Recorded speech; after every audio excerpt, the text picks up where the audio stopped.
Olá, meus amigos! Mais uma palestra de atualização aqui na nossa Livroinet. Todos os dias nós temos colocado no ar uma palestra.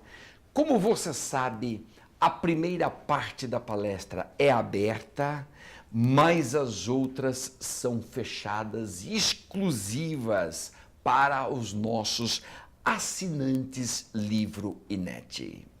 Nós estamos hoje aqui, inclusive recebendo a presença no nosso estúdio nesse instante de dois eméritos professores, professor Zumar Fachin e professora Alice Bianchini, que estão nesse instante aqui conosco. Eu cumprimento e, ao mesmo tempo, digo da nossa honra de tê-los aqui conosco nesse instante. Eu vou, na minha intervenção de hoje, falar o seguinte: bases constitucionais e dogmáticas do princípio da insignificância. Sobre o tema, eu tenho um livro, tá aqui o livro, publicado pela editora RT, você pode ver, inclusive, aqui debaixo desta minha fala, também vai estar aqui o livro disponível aqui para você. Pois bem, atente lá. Olha o que ocorreu. O ministro Carlos Aires Brito, no dia 20 de março deste ano, proferiu um voto extraordinário. Sabem aqueles votos assim que marcam história dentro da vida do Supremo? Este é o caso. Está lá no HC 110.953. 110.953. O que é que o ministro Carlos Brito sedimentou de forma brilhante neste voto? Sedimentou as bases constitucionais do princípio da insignificância. É comum nós trabalharmos, e eu trabalhei neste livro, trabalharmos a jurisprudência, e é comum a jurisprudência trabalhar no nível da legalidade e o que é que se pode fazer em termos de tipicidade dentro desse item, dentro desse assunto insignificância. Porém, agora, o que fez o ministro foi além, trabalhou as bases constitucionais. Muito legal, por isso que vale a pena comentar aqui para vocês, atualizando o meu livro, comentar aqui para vocês o que está, então, neste voto do ministro. Vamos lá? Ele começa por sublinhar que não se pode falar em insignificância sem falar no princípio da legalidade.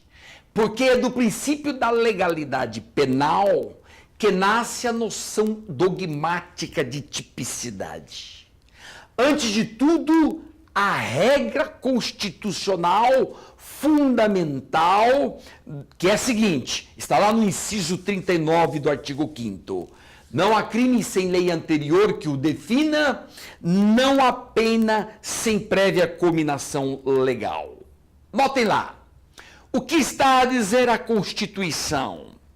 Que a norma jurídica, que a lei penal, a norma jurídica, ela que é o instrumento que liga duas coisas.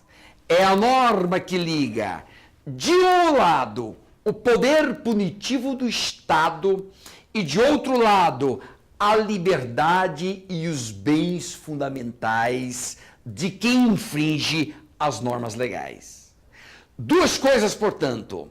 De um lado, o poder punitivo estatal. De outro lado, nós temos a liberdade individual. Quem faz o elo, o vínculo entre os dois é precisamente a norma que emana da lei. Portanto, sem lei, jamais esses dois extremos vão se encontrar. O poder punitivo sem lei jamais afeta a liberdade. Nunca, jamais pode ser afetada a liberdade sem este sem esta garantia que está na Constituição, que é a garantia da legalidade. Começa então por aí o voto do ministro Carlos Brito, e ele sublinhou no item 2 do seu voto, ele sublinhou uma coisa muito legal. Qual?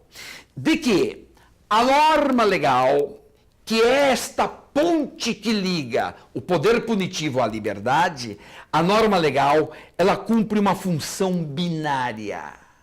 Aliás, presta atenção nisso, função binária da norma. De repente, podem te perguntar, o que é isso? Para ele, essa função binária se cumpre da seguinte maneira.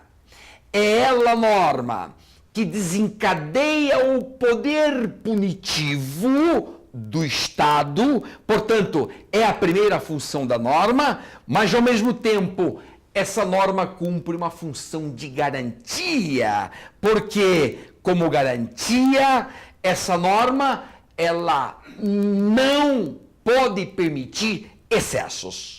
Não cabe, dentro de uma estrutura constitucional como a nossa, que uma norma caia em excessos, que uma norma caia em abusos, seja do legislador, seja do juiz. Então, é esta função de garantia da norma que o ministro Carlos Brito trabalhou brilhantemente aqui no seu voto.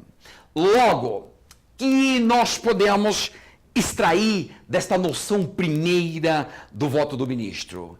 Que nós não podemos confundir o plano da legalidade com o plano da constitucionalidade.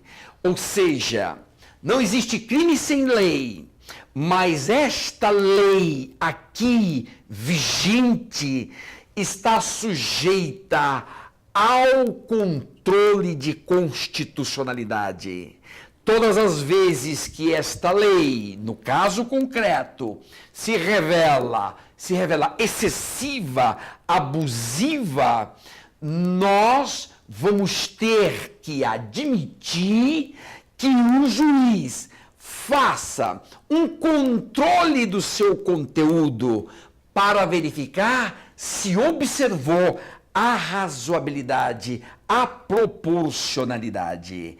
É isso, em síntese, que nós podemos extrair como premissa número 1 do voto do ministro, premissa número 1 desde essa perspectiva constitucional. Legalidade e constitucionalidade.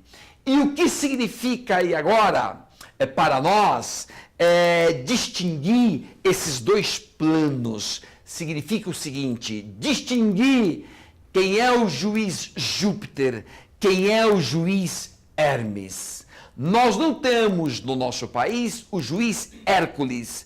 Juiz Hércules é o juiz norte-americano que constrói o direito. E ele é Hércules porque cai sobre os ombros dele a construção de todo o direito.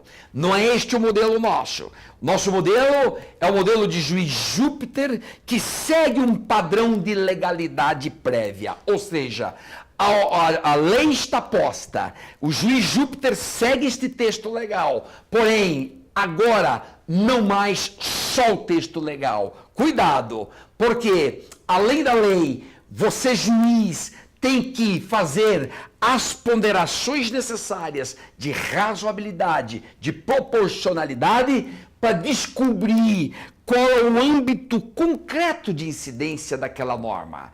E este juiz que tem que combinar Constituição, leis, tratados internacionais, este é o juiz Hermes, este é o juiz terceira figura, não se confunde com Júpiter, não se confunde com Hércules, ele é o juiz Hermes. Por quê?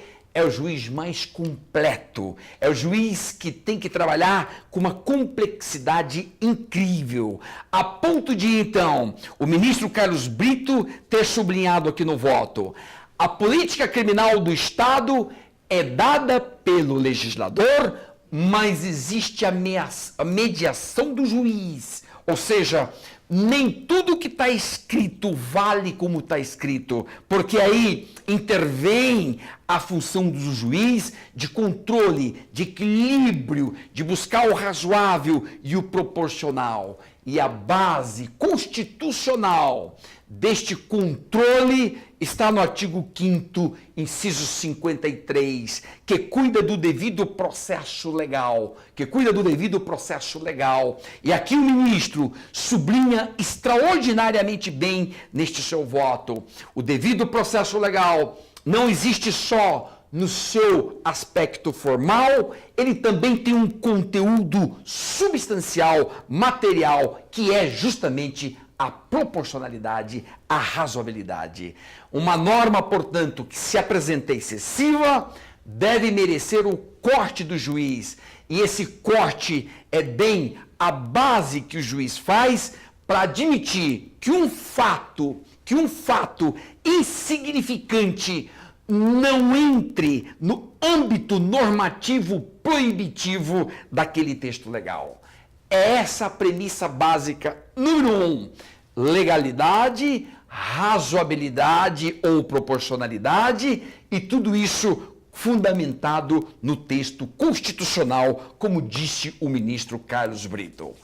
Nós estamos ao vivo aqui com vocês, cumprimento a todos. Nesse instante, esta primeira parte é aberta e livre. E se você é assinante aqui do nosso LivreNet, você vai acompanhar meus 2 outros blocos, onde eu vou desdobrar um pouco mais essas bases constitucionais e dogmáticas do princípio da insignificância. Avante!